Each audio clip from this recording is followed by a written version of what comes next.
শুক্রবার দিন।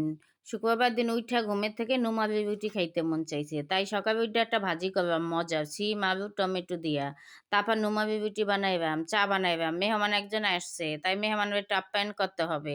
Hello everyone, আসসালামু আলাইকুম। আপনারা কেমন আছেন? আপনাদের বোন ভালো আছে। অনেকদিন পর একটা ভিডিও দিতে আছি। আর সকালে নাস্তা খাওয়া আর রান্না-বান্না কি করলাম শুক্রবার দিন সেটাই দেখাবো। আর আমি এখানে আজকে নুমাবি রুটি বানাইছি। আর নুমাবি রুটিটা কে খাইছেন কমেন্টে জানাবেন। বোনের হাতের নুমাবি রুটিটা কিন্তু অনেক মজা। আর মজা দেখেই সবাই আমার দ্বারা খাইতে চায়। আর সাথে একটা আমি সিম, আলু, টমেটো দিয়ে মজার একটা ভাজি করলাম। এই ভাজিটা দিয়ে যে নুমাবি রুটি এত মজা, মাংস দিয়ে জানি কি অসাধারণ লাগবে। আর ভাজিটায় আমি ধনিয়া পাতাও দিয়ে দিলাম। দেখেন কত সুন্দর ভাজিটা। এখন শীতের দিনে তরকারি সিম, আলু দিয়ে, টমেটো দিয়ে একটা ভাজি করে খাইবেন। আর বোনের কথা কিন্তু অবশ্যই মনে করবেন। আর দেখেন সকালে উইঠা নাস্তা খাইয়া বাজারে গেলাম। যাইয়া ৩ পদের শাক নিয়ে আসলাম, ধনিয়া পাতা নিয়ে আসলাম, লাল শাক নিয়ে আইছি, কচু পাতা নিয়ে আসছি। সাথে নিয়ে আইছি ফুলকপি শাক। কে খাইছেন কমেন্ট ফুলকপি শাক ভাজি কে খাইছেন কমেন্টে ফুলকপি জানাবেন। শাক ভাজি করবো। এটা একটা রেসিপি বানাবো। আর লাল শাকের একটা রেসিপি বানাবো। আজকে লাল শাক রান্না করব না। আজকে অনেক খাবার হইছে। এইজন্য এগুলান ধুইয়া-টুইয়া সব গুছাইয়া ফ্রিজে রাইখা দেবো। ছুটির দিনে একটু বেশি ভালো-মন্দ খাইতে হয়। সবাই বাসায় থাকে, সবাই আনন্দ থাকে, সময় থাকে এইজন্য। আর সবকিছু এক করে আজকে ধোয়াটাও দেখাই দিতে আছি।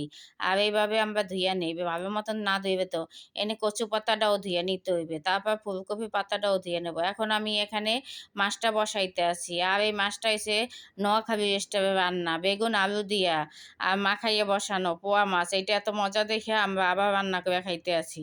আর পোয়া মাছ আরও ২ দিন খাওয়া যাইবে। তাই আবার এরকমই খামু। এটা অনেক ভালো লাগতেছে আমাদের কাছে।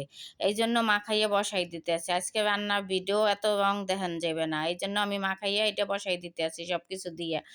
আর তারপরে হইছে মুরগির মাংস রান্না করব। তারপর কচু শাকও রান্না করব। তারপরে রান্না করব আবার একটা ভাজি করব। ওই ২ টা রেসিপি করব। ওই ২ টা দেখান যাইবে না। ওই ২ টা দেখতে হইলে আমার ওই কনক কুকিংয়ে যাইয়া রেসিপি দেখতে হইবে। আর এখানে মাংস বসাই দিছি। দেশি মুরগি আলু দিয়ে রান্না করতে আছি। তরকারিটা হয়ে গেছে, এখন ভাত খাইতে বসবো। এখন বাজে ২ টা। এখন এই যে খাইতে আসি, দেখেন অসাধারণ খাবার। সাথে মুরগির মাংস দেশি এরকম যদি একটু কষানো হয়। এখানে কিন্তু অনেক তরকারি আছে। কিন্তু সেগুলান দেখানো যাইবে না। সেটা আরেকটা পেজের তরকারি। সেজন্য আমি এটা দেখান যদি আমার সমস্যা হয়, এইজন্য আমি ওই ২ টা রাইখা রাখছি। আর এখন এই ২ টা দিয়ে খাইতে আছি।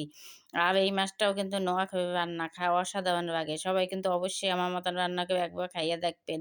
নোয়াখালীর রান্না কে পছন্দ করেন? আমি তো নতুন এই রান্নাটা আমার এক আন্টির কাছে দিয়ে শিখছি। আর এই আন্টির রান্নাটা মাঝে করে খাই। ভালোই লাগে, অসাধারণ লাগে। সবাই থাকবেন। আমাকে লাইক, কমেন্ট দিয়ে পাশে থাকবেন। একটু শেয়ার করবেন যদি ভিডিওটা ভালো লাগে।